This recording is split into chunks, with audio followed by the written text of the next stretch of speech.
ओम परमात्मने नमः। पूर्व श्लोक में भगवान ने कहा कि परा प्रकृति ने अपरा प्रकृति को धारण कर रखा है। उसी का स्पष्टीकरण करने के लिए अब आगे का श्लोक कहते हैं, एतद्योनिनी भूतानि सर्वाणीन त्युपधारयत् अहम कृतस्नस्य जगतः प्रभवः प्रलयस्तथा। एतद्योनिनी भूतानि, जितने भी देवता, मनुष्य, पशु, पक्षी आदि, जंगम और वृक्ष, लता, घास आदि स्थावर प्राणी हैं, वे सब के सब मेरी अपरा और परा प्रकृति के संबंध से ही उत्पन्न होते हैं। 13वें अध्याय के 26वें श्लोक में भी भगवान ने क्षेत्र और क्षेत्रज्ञ के संबंध से संपूर्ण स्थावर जंगम प्राणियों की उत्पत्ति बताई है। यही बात सामान्य रीति से 14वें अध्याय के 4थे श्लोक में भी बताई है कि स्थावर जंगम योनियों में उत्पन्न होने वाले जितने शरीर हैं वे सब प्रकृति के हैं, और उन शरीरों में जो बीज अर्थात जीवात्मा हैं वो मेरा अंश है। उसी बीज अर्थात जीवात्मा को भगवान ने परा प्रकृति और अपरा अंश कहा है। सर्वाणी त्युपधारयः, स्वर्गलोक, मृत्युलोक और पाताल लोक आदि संपूर्ण लोकों के जितने भी स्थावर जंगम प्राणी हैं वे सब के सब अपरा और परा प्रकृति के संयोग से ही उत्पन्न होते हैं। तात्पर्य है कि परा प्रकृति ने अपरा को अपना मान लिया है, उसका संग लिया है, इसी से सब प्राणी पैदा होते हैं।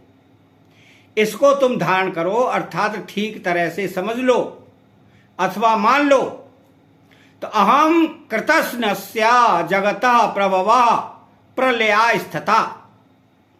मात्र वस्तुओं को सत्ता स्फूर्ति परमात्मा से ही मिलती है। इसलिए भगवान कहते हैं कि मैं संपूर्ण जगत का प्रभव उत्पन्न करने वाला और प्रलय लीन करने वाला हूं।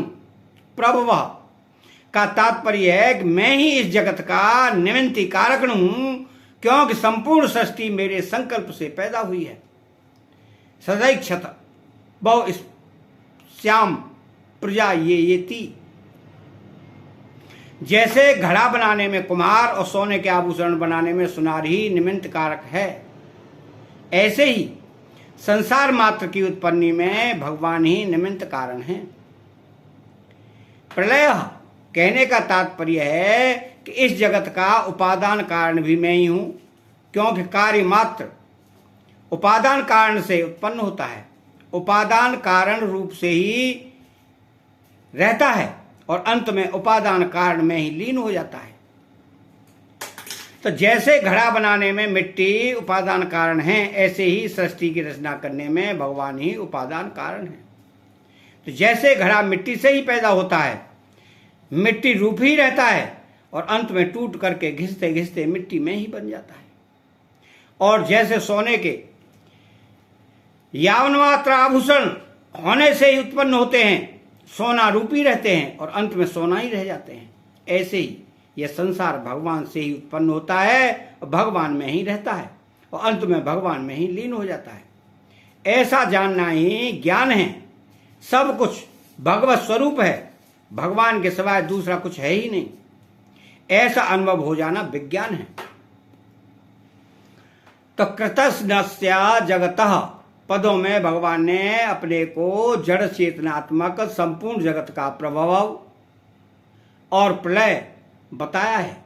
इसमें जड़ अपरा प्रकृति का प्रभाव और प्रलय बताना तो ठीक है, पर चेतन परा प्रकृति अर्थात जीवात्मा का उत्पत्ति और विनाश कैसे हुआ, क्योंकि वह तो नित्य तत्व है। नित्य सर्वगतः स्थाणु रसलो अयम सनातन। जो परिवर्तनशील है उसको जगत कहते हैं, गच्छतीति जगत। पर यहां जगत शब्द जड़ चेतनात्मक संपूर्ण संसार का वाचक है। इसमें जड़ अंश तो परिवर्तनशील है और चेतन अंश सदा सर्वदा परिवर्तन रहित तथा निर्विकार है। वो निर्विकार तत्व जब जड़ के साथ अपना संबंध मानकर तादात्म्य कर लेता है, तब वह जड़ शरीर के उत्पत्ति विनाश को अपना उत्पत्ति विनाश मान लेता है। इसी से उसके जन्म मरण कहे जाते हैं। इसलिए भगवान ने अपने को संपूर्ण जगत अर्थात अपरा परा प्रकृति का प्रभाव तथा प्रलय बताया है।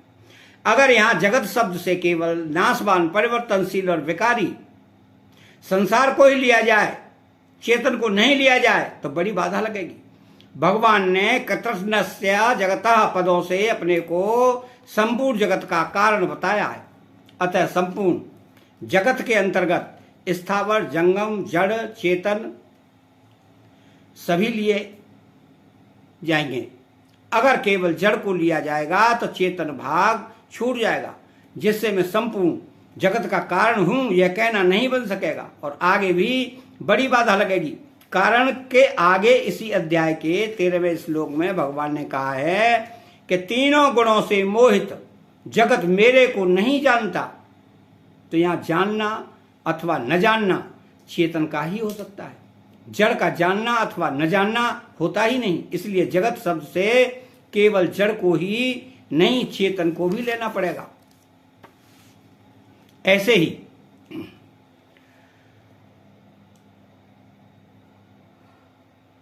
समता वालों की मान्यता के अनुसार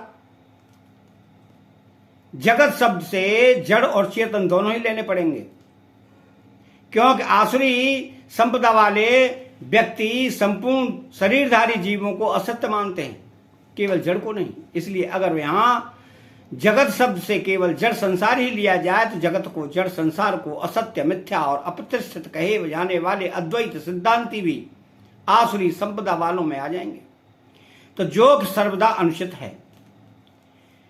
ऐसे ही शुक्ल कृष्णे गति हेते जगतः पदों में जगत शब्दों केवल जड़ का ही वाचक माने तो जड़ की शुक्ल और कृष्ण गति का क्या तात्पर्य होगा? गति तो चेतन की ही होती है।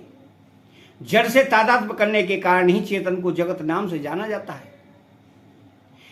इन सब बातों पर विचार करने से यह निष्कर्ष निकलता है कि जड़ के साथ एकात्मता करने से जीव जगत कहा जाता है, परंतु जब यह जड़ से विमुख होकर चिन्मय तत्व के साथ अपनी एकता का अनुभव कर लेता है, तब यह योगी कहा जाता है, जिसका वर्णन गीता में जगह जगह आया है।